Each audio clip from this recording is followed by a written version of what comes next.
సంవత్సరాల తరబడి ఎన్ని మందులు వాడినా మీ మోకాల నొప్పులు తగ్గట్లేదా? ప్రాణ పెయిన్ క్లినిక్ లో అత్యాధునిక చికిత్స.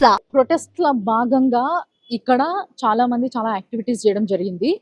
ఇక్కడ స్టూడెంట్స్ కానీ ఇక్కడ వర్క్ చేసిన వాళ్ళు కానీ డాక్టర్స్ కానీ వీళ్ళందరూ చేసిన ఒక ఆర్ట్ ఇక్కడ అంటే ఆర్టిస్టులు ముందుకొచ్చి వాళ్ళ యొక్క ప్రొటెస్ట్ ని తెలిపితే ఎలాంటి ఒక రిజల్ట్ ఉంటది అనేది మనం ఆల్రెడీ కొన్ని చూసినాం కూడా. మనము సిచ్యువేషన్స్ మన రాష్ట్రంలో కూడా చూసినాం, తెలంగాణలో ఆర్టిస్టులు ముందుకు వచ్చి వాళ్ళు ప్రొటెస్ట్ చేస్తే, ఆర్టిస్టులు ముందుకు వచ్చి ఉద్యమం చేస్తే ఏ విధంగా ఉంటుంది అనేది.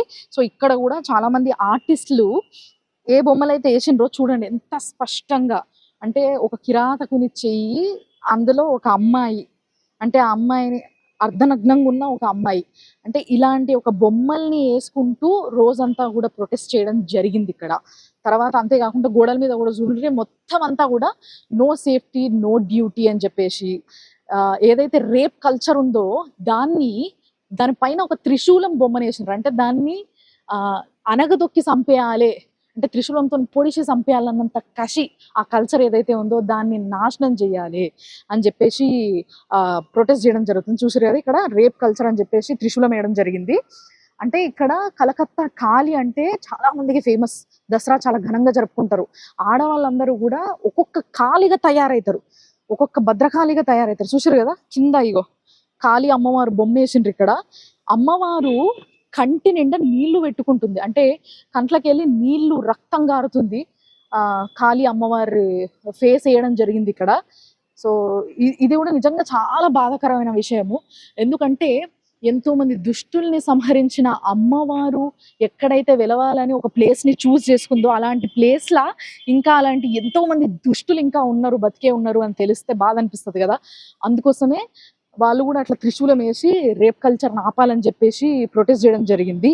అంతేకాకుండా ఇక్కడ ఒక బొమ్మ వేసిండ్రు. ఇది ఒక్కటి చూస్తే ఇక్కడ ఏం జరిగిందని అసలు ఏమి తెలియని వాళ్ళు వచ్చి నిలబడ్డా కూడా అర్థమైపోతుంది. ఒక డాక్టర్ కోట్, స్టెథోస్కోప్, వాటితో పాటు ఆ అమ్మాయి పైన సామూహిక హత్య జరిగింది, అంటే ఆ సామూహిక అత్యాచారం జరిగింది అని చెప్పడానికి ఇదొక ప్రూఫ్ అన్నట్టు. బేసిక్గా ఇది ఒక అన్ని చేతులు కలిపి ఇట్లా వేసిందంటే చాలా మంది ఆ అమ్మాయిని రకరకాలుగా హింసించి ఆ అమ్మాయిని చంపడం జరిగింది, అత్యయత్నం చేసి. తల్లిదండ్రులు కూడా ఇక్కడ హాస్పిటల్లో ఎప్పుడైతే ఆ పిల్లని చూడనీయలేదో, ఆ విక్టిమ్ని చూడనీయలేదో అప్పుడు గోడలో పెట్టుకున్నారు. నా పిల్లకి 2 కాళ్ళు 90 డిగ్రీస్లు ఉన్నాయి, అంటే బేసిక్గా కాళ్ళు ఇట్లుంటాయి కదా 90 డిగ్రీస్లు ఇట్లున్నాయి, బాడీకి 90 డిగ్రీస్లు ఉన్నాయి. 2 కాళ్ళను కూడా ఇట్లా అడ్డంగా చీల్చడం జరిగింది.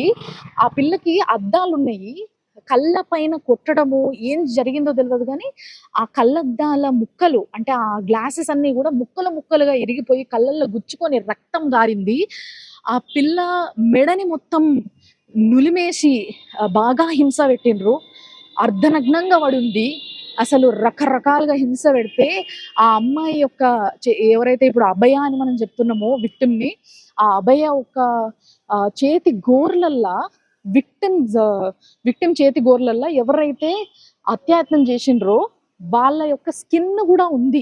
అంటే ఆ అమ్మాయి తప్పించుకోనికి ఎంత ట్రై చేసి ఉంటుంది, ఎంత వేదన పడి ఉంటుంది ఆ నిమిషం ఒక్కసారి ఆలోచించండి.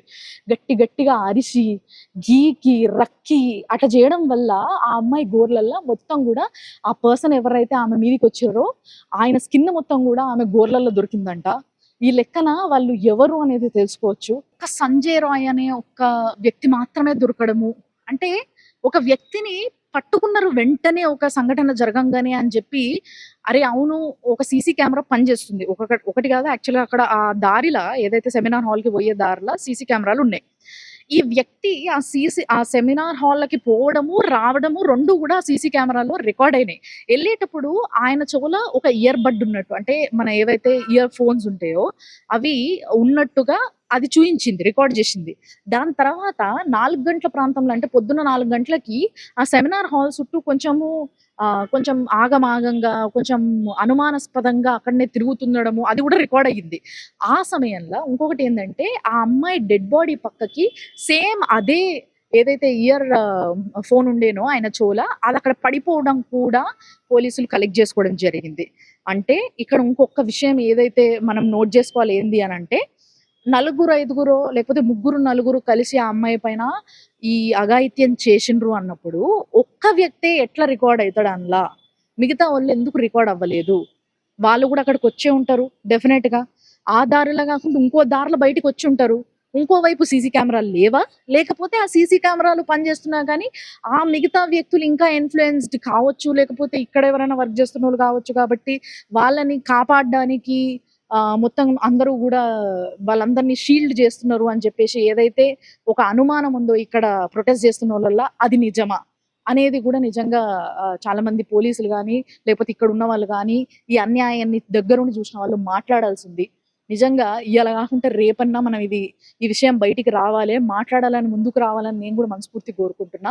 మీరు చూస్తూనే ఉండండి సుమన్ టీవీ ఎక్స్క్లూజివ్ గా కోల్కతాలో ఏదైతే ఆర్జీకర్ హాస్పిటల్లో నేను వచ్చి ఇక్కడ మొత్తం కూడా కవర్ చేయడం జరుగుతుందో, ప్రతిరోజు ఇక్కడ ప్రొటెస్ట్ చేస్తున్నారు రకరకాలుగా. ప్రతిరోజు ఒక స్టెప్ ముందుకు వెళ్తుంది ఈ కేసు. సుప్రీం కోర్టులో ఉంది ఇప్పుడు ప్రస్తుతము. సో ఏమేం జరగబోతుంది అనేది నేను ఎప్పటికప్పుడు అప్డేట్ ఇస్తా ఉంటా లైవ్ లో. మీరు ఫాలో అవుతూనే ఉండండి సుమన్ టీవీ.